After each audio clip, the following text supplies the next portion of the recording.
Hi everyone, I welcome you all to another episode from K21 Academy, where we take you on a journey from complete beginner to a certified professional.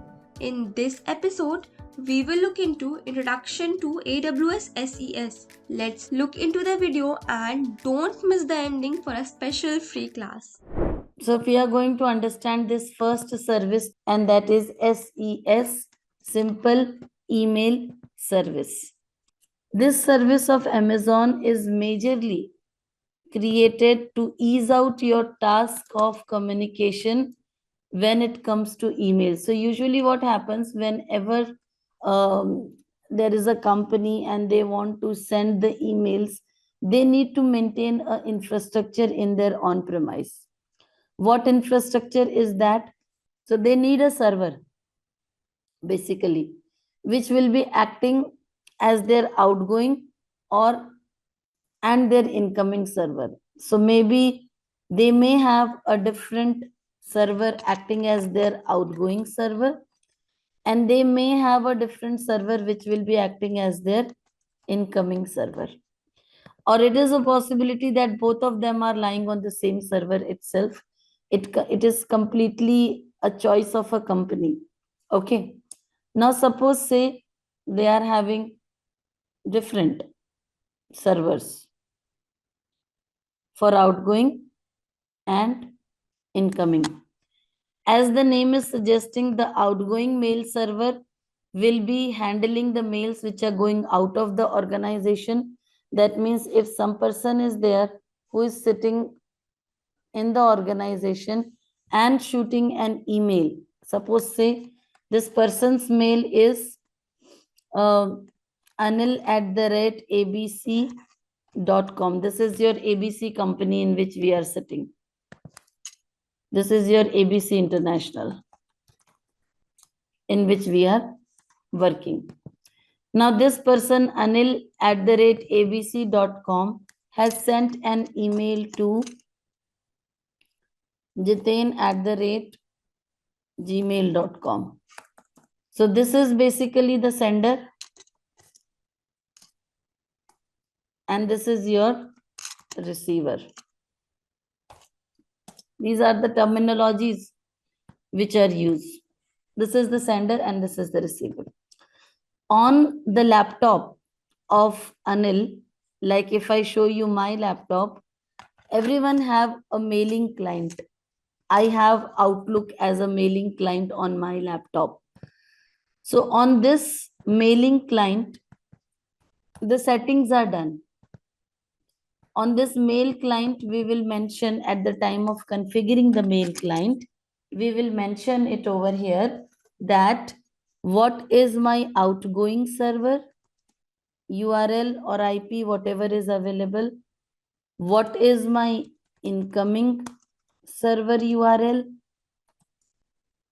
What is the port number that my outgoing server will use, and what will be the port number that my incoming server will be using? What is the username that is to be configured on this client? What is the password related to that client? All this information is configured on the mail client when you configure a user's laptop. These informations are configured on the mail client. So the mail client will have the information about this outgoing server. Suppose say the outgoing server that I have configured for my organization is 5.5.5.5 using the port number 465. And the incoming mail server of my organization is 6.6.6.6. Okay, which is using the port number 567. So the same information has to be fed on the client. What is the server IP and what is the client IP? For an instance, I'll copy this information and we will paste it over here that the outgoing server is this and the incoming server is this. Now, how does a email goes out. So suppose say the sender has sent an email to this person. So what will happen? A mail will be prepared and that mail will be sent. This mail will have the sender and receiver information. So let's consider this as the mail. The mail will go to the outgoing mail server, which is my outgoing mail server 5.5.5.5. So it will come over here. The outgoing mail server will see that yes, this is the person from my company. Where do he wants to send an email to? So it is jiten@gmail.com. So now because this is a destination over internet, Gmail, and Gmail will also have its own outgoing and incoming mail server setup.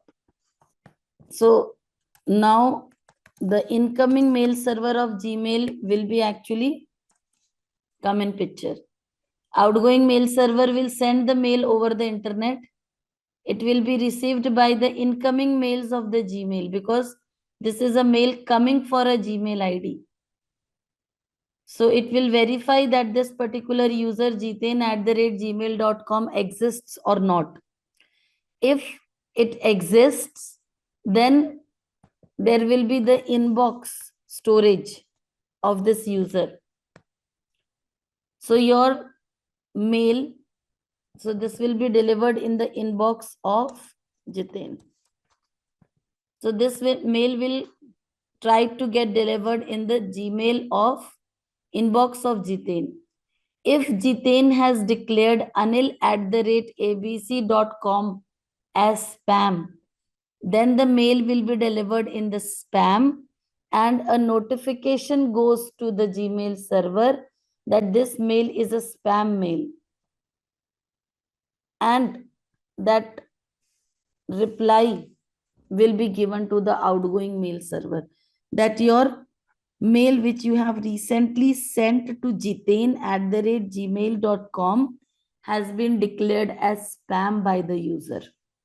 Or if the mailbox does not exist, then the reply will be given that no such user exists and the mail has been bounced. These two messages are given back to the outgoing mail server if the receiving email does not exist or if the receiver has declared the sender as spam. So this is how the whole communication occurs. Now the service, Amazon service, SES, what happens? Especially when this ABC International, if this is a marketing firm, so the marketing firm is required to send a lot of mails at a time. So they have to maintain a very heavy infrastructure on their outgoing mail server side. So what they do, they have to keep the high-end servers over here, which was a big expense. That was targeted by AWS. AWS launched his service called SES, Simple Email Service. Now this simple email service can act as the incoming server also and can act as an outgoing server also. So suppose say I am declaring this simple email service as outgoing mail server for my SES International. So what will I have to do is I need to create a credential over here in Amazon. And then rather than the client referring to this IP as their outgoing mail server, it will be the IP and the URL, or the URL means IP or the URL and port number settings given by SES that will be feeded over here.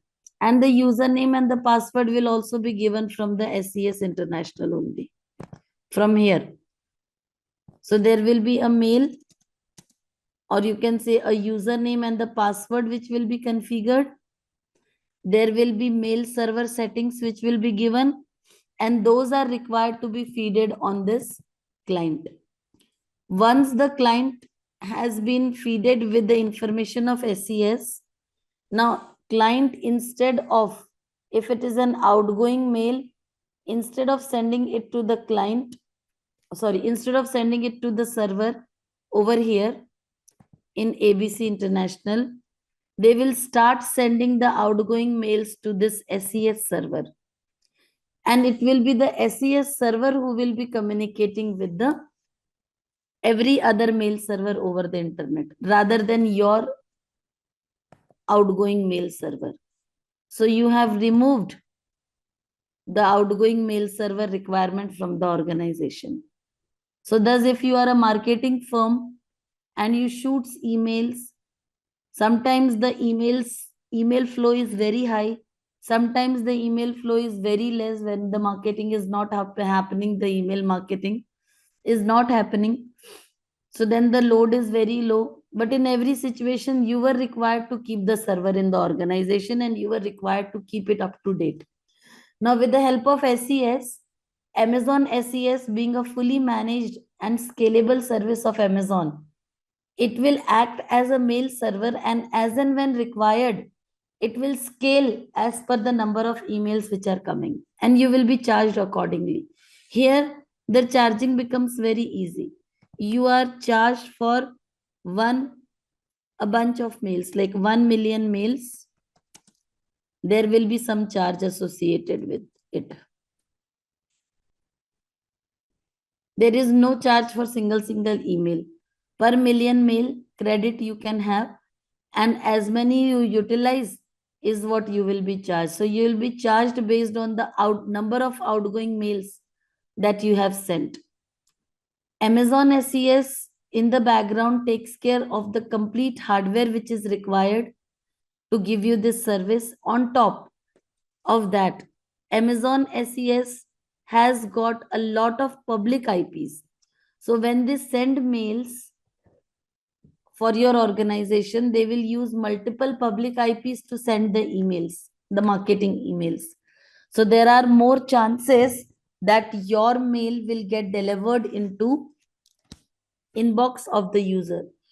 Usually there is a standard algorithm on the mail clients that if there are multiple mails coming from a single IP address, then that IP address will be declared as spamming IP.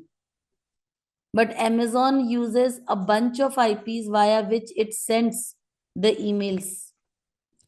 So their IPs are not declared as spam.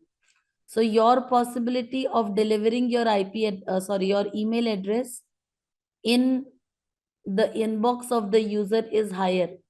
It is only if the user will right click and declare you as spam or put you in the spam folder, then only your mail will be declared as spam, otherwise not. Okay. So this is how your whole SES works. So it has replaced the incoming mail server. In fact, if you want, you can even replace the outgoing mail server. Sorry, it has replaced the outgoing mail server. If you want, it can even replace the incoming mail server for the organization. Suppose, say there is a company, you know that K21 Academy.com. K21academy.com. There is a mail which has been sent to you by Atul at the rate K21academy.com. Mail has been sent to whom? The mail has been sent to Anil at the rate abc.com. So now this K21 Academy's outgoing mail server will send an email to the incoming mail server of Anil at the rate abc.com. So if that is also there in the cloud of AWS, then the mail will be received by SES and it will be delivered in the inbox of this user. So both the ways of communication are possible when you are using Amazon SES. It's your choice. If you want, you can send the emails via SES, or if you want, you can only receive the emails via SES. So sending and receiving, both are possible. So it is basically like you are outsourcing your mailing server to AWS. This is what your Amazon's SES service is. Thank you so much for staying with us till the end of the video. I have something special to share if you loved our content today.